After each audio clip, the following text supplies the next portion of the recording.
Okay, reviewin natin to. Converting fractions, decimals, and percent. So ito, may given na fraction, 3/10. Ano yung kanyang decimal at ano yung kanyang percent? 3.10? Okay, tuturo ko sa inyo kung paano. So ito ay 3/10. Ang magiging decimal niya ay 3/10. Okay, paano ba isulat ang 3/10? That is 0.3. That is 3/10. Ganun lang isulat. Ano? May isa pang way. 3 divide 10. Ang ibig sabihin kasi nito, 3 divide 10. So isulat mo lang, 3 divide 10. 3 divide 10. So 3 divide 10, 0. 0 times 10, 0. 3 minus 0, 3. Lagyan mo lang ng decimal, decimal point.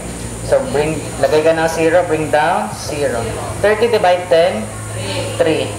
3 times 10, 30. 30 minus 30, 0.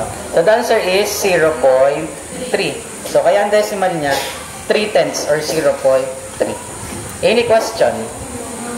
Okay, paano naman yung percent? Ang percent, decimal siya, itatimes mo lang ng 100. 0.3 times 100 or i-move mo na lang ng 2 decimal place. Okay, magiging 30%. 30%. Any question? I-move mo lang ng dalawa. So, magkakaroon ng isa pang 0 dito. Andito na ang decimal point.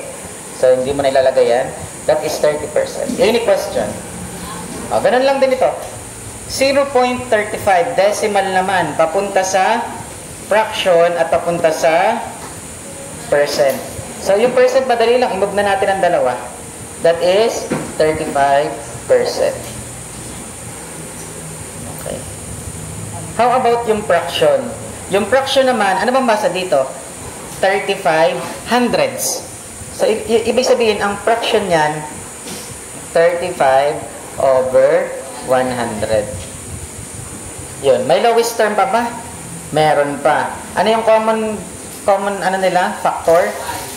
Para sila may 5. May factor sila para na 5. 35 divided by 5, 7. 100 divided by 5, 20. That's why the fraction is 7/20. Any question? Naintindihan? O, ituloy natin. Next, number 3. O, ito. 35.5%. Kung yung kanina, from decimal to percent, tinatimes sa 100, minumove pa kanan yung decimal. Ngayon naman baliktad. I-divide mo sa 100, magmumove pa kaliwa yung decimal. So, i-move mo lang pa ganun, magiging 0.355. Yun na yung decimal. 0. Lagyan mo na 0.355. So, pwede mo lagyan ng 0 dito. Hindi naman mababago yung value. Any question? I-move mo lang ng 1, 2. So, kaya andito na yung decimal. Lagyan mo lang ng 0 dito. 0.355. Any question? Okay? So, next. Paano naman yung fraction? Ano bang basa dito? 355 thousandths. Kaya ang fraction niya 355/1000. Okay? So, i-reduce mo or i-lowest term mo, anong common factor? Para sila may 5. Ano?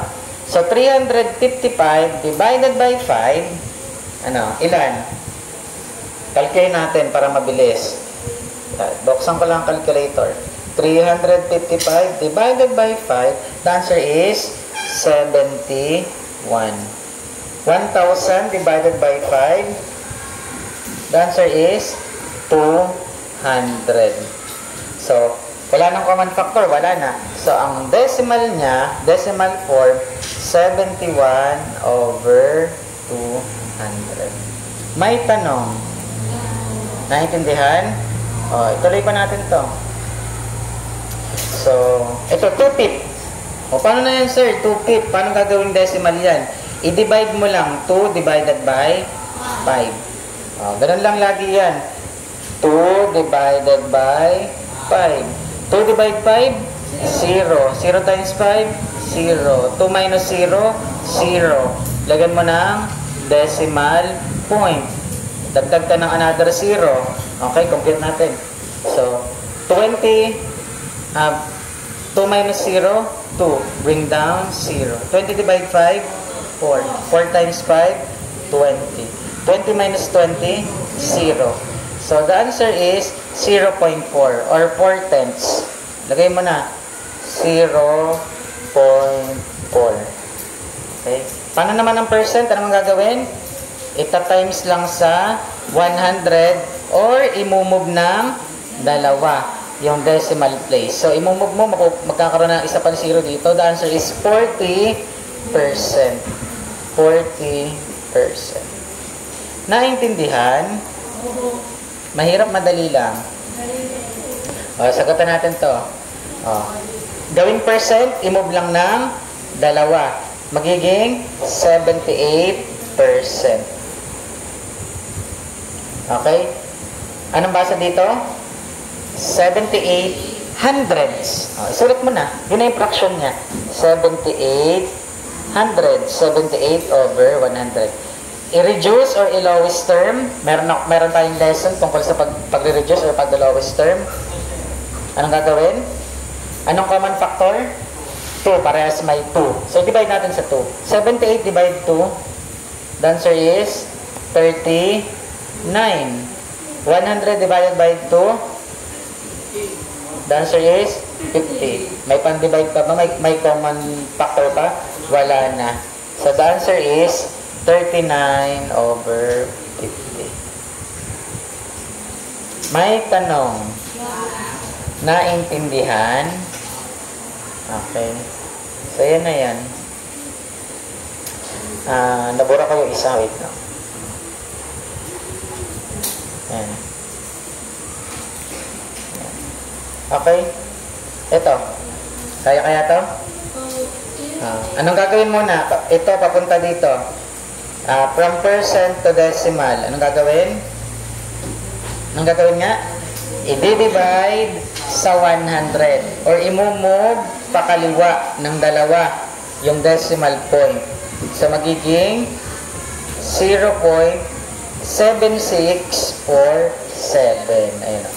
0.7647. Sir, bakit may 0?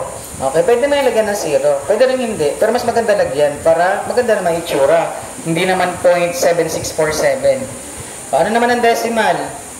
Ano naman ang fraction? Basahin mo lang. Ano basa dyan? 7,647 10 thousands. Kaya siya, ang nalagay mo lang, 7,647 over 10 thousands. Yan, may common denominator pa ba? Ay, common factor? Wala na. Pwede pa kaya yan sa 2. Hindi naman divisible by 2 ito. Hindi naman divisible by 3. O, by 2, hindi din. So, isulat na natin. The answer is 7,647 over 10 thousands. Mahirap or madali? Okay. Sagutan itong, alam ba sagutan? Okay. Ito yung pinagawa ko sa inyo kahapon, ano? Tumama naman kayo. Okay. Sa mga, sagutan ito. Sa mga nasa YouTube. 7 to 11.